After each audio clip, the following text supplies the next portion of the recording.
ما هو صديقي ربنا ما بيرضاش بالظلم، وايا كان انت ظلمت الشخص ده صدقني ربنا هيجي في يوم من الايام ويرجع له حقه وياخد منك ويدي لك على قفاك عشان يدي للمظلوم ده حقه.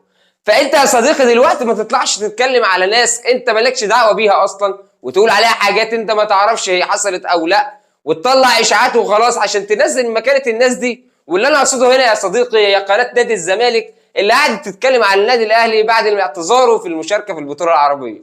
قناه نادي الزمالك واعلاميين نادي الزمالك كلهم طلعوا بعد ما الاهلي اعتذر عن المشاركه في البطوله العربيه، وقالوا ان الاهلي اعتذر وقال لك انا خلاص عندي ضغط مباريات وعندي اصابات في اللعيبه وارهاق فانا مش هقدر العب البطوله العربيه.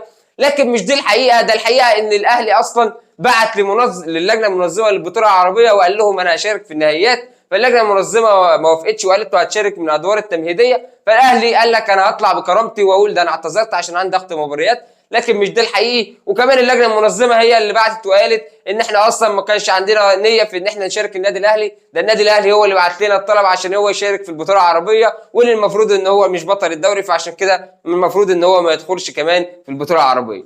ده كلام قناه نادي الزمالك، اقسم بالله كابتن خالد الغندور وكابتن محمد رجب وعبد الشافي صادق وحواليه الجماعه بتوعه طبعا قعدوا يلسنوا ويجيبوا سيره النادي الاهلي ويحاولوا ان هم يقلوا من النادي الاهلي على قد ما يقدروا في مصر كلها وخاصه في البطوله العربيه وموقفهم البطوله العربيه. فيطلع لنا امبارح قرار اللجنه المنظمه او جواب اللجنه المنظمه المبعوث لاتحاد الكره المصري بشان النادي الاهلي. سبحان الله، مهما يحاولوا ان هم يقلوا من النادي الاهلي تطلع حاجه كده تقل منهم وتسود وشوشهم. هم بيحاولوا يعملوا كده لكن يحصل عليهم العكس، يجي على دماغهم هم.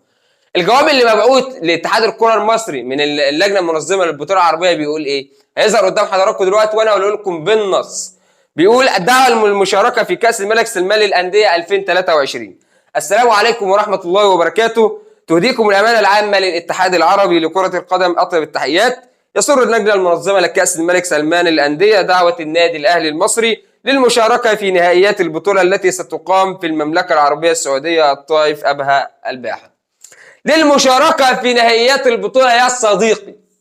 شفت ده الجواب اللي وصل لاتحاد الكره المصري من اللجنه المنظمه للبطوله العربيه بشان النادي الاهلي. يعني النادي الاهلي مش هو اللي راح اتكلم وقال لا ده انا هشارك في البطوله العربيه، ولا النادي الاهلي اللي اتكلم وقال لا ده انا الاهلي ولازم اشارك في النهائيات. مفيش الكلام ده يا صديقي. ده البطوله العربيه اصلا اتغيرت قوانينها عشان النادي الاهلي. والله اتغيرت قوانينها عشان النادي الاهلي. النادي الاهلي الاول اصلا قال ان انا مش هشارك وقال لك سيبني وقت افكر، وقعد حوالي 3 ايام وبعد كده قال انا موافق ان انا اشارك. بعد كده جت اللجنه المنظمه للبطوله قال لك النادي الاهلي هيشارك في الادوار التمهيديه. النادي الاهلي قال لهم لو كده انا مش هشارك، فعشان كده غيروا قوانين البطوله كلها عشان الاهلي، لان هم عارفين مكانه الاهلي ووضع الاهلي، عارفين ان الاهلي رقم 1 في البطوله. رقم 1 في البطوله لانه رقم 1 في افريقيا وفي في الشرق الاوسط بالكامل، فعشان كده هم عارفين ومتاكدين ان البطوله هتنجح بمشاركه النادي الاهلي، وعملوا كل اللي يقدروا عليه عشان الاهلي يشارك.